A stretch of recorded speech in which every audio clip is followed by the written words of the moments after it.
m'a demandé si la notion de diable existait dans la Torah. Alors d'abord, ou dans la Bible en général, ou la tradition d'Israël. Alors le terme diable lui-même, diabolos, n'existe pas dans la Torah ou dans la Bible. On trouve le nom Satan, Satan, notamment dans le livre de Job, au début du livre de Job, et puis dans le prophète Zacharie, Zacharia. Mais à chaque fois, il s'agit d'anges, donc de réalités spirituelles, on pourrait dire, qui appartiennent à l'ensemble des anges qui gravitent autour de Dieu, même si dans le livre de Job, on voit bien que le Satan a un rôle un peu particulier. Il n'est pas celui qui loue le Seigneur, mais plutôt celui qui traverse la terre et surtout qui éprouve l'homme dans sa foi. Dans l'histoire de Job, vous savez, le Satan, qui veut dire, d'ailleurs c'est comme en français, à Satan incité, incitateur, voilà. C'est celui qui va placer Job dans une posture de dénouement pour voir si son rapport à Dieu sera tout aussi authentique que lorsqu'il est dans la richesse et dans l'opulence. Voilà. Donc le terme de diable n'apparaît pas. Et on pourrait dire en fait qu'il est lié au serpent, certainement, surtout dans la tradition chrétienne, on dit le serpent c'est le diable. Alors il faudrait comprendre un petit peu qu'est-ce que ça signifierait. Encore une fois, le terme diable n'existe pas, mais la fonction diabolique existe. Diabolos, ça veut dire ce qui divise.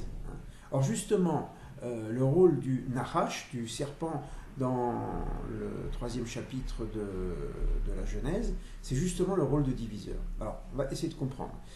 Ce que Dieu crée à l'origine, c'est une tension relationnelle entre deux réalités.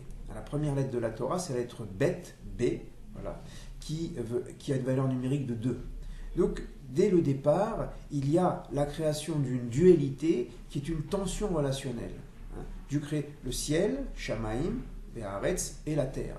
Les eaux d'en haut, les eaux d'en bas. Les poissons, les oiseaux.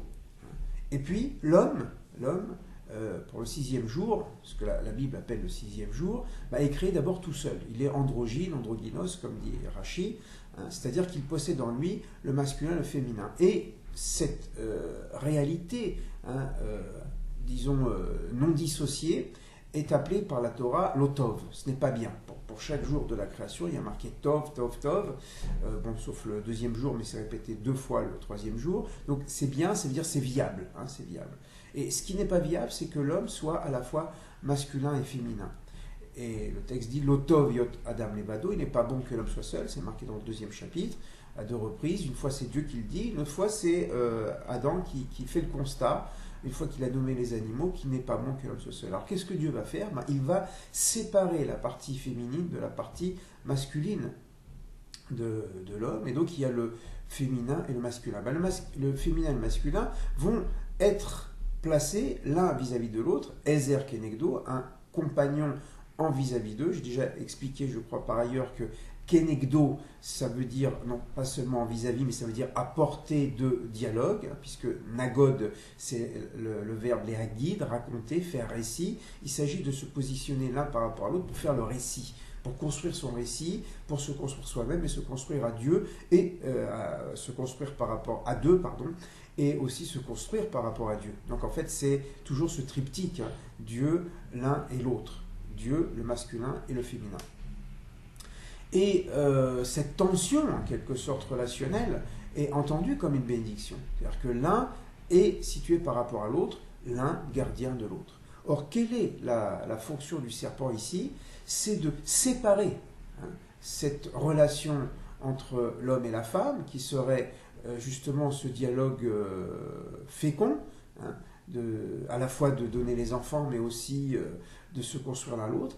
Et le serpent, il sépare la femme de l'homme. Il parle à la femme, il ne parle pas à l'homme, et il ne prend pas le couple dans son entité. Et c'est en cela qu'il est diabolos, en cela qu'il divise, parce qu'à la fois il veut diviser la relation entre l'homme et la femme, et aussi la relation entre l'homme et Dieu, enfin l'humain et Dieu, et c'est donc briser cette relation. en quelque sorte lutter, si on peut dire, contre le serpent, contre le diabolos, eh bien c'est construire la relation de l'homme à son prochain, la relation de l'homme à Dieu.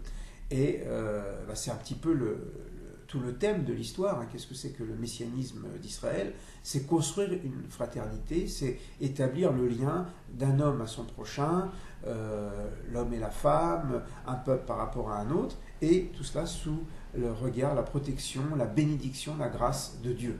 Voilà ce que je voulais dire de façon très, très succincte, comme réflexion sur cette notion du diable, enfin du serpent, en fait, dans le récit biblique.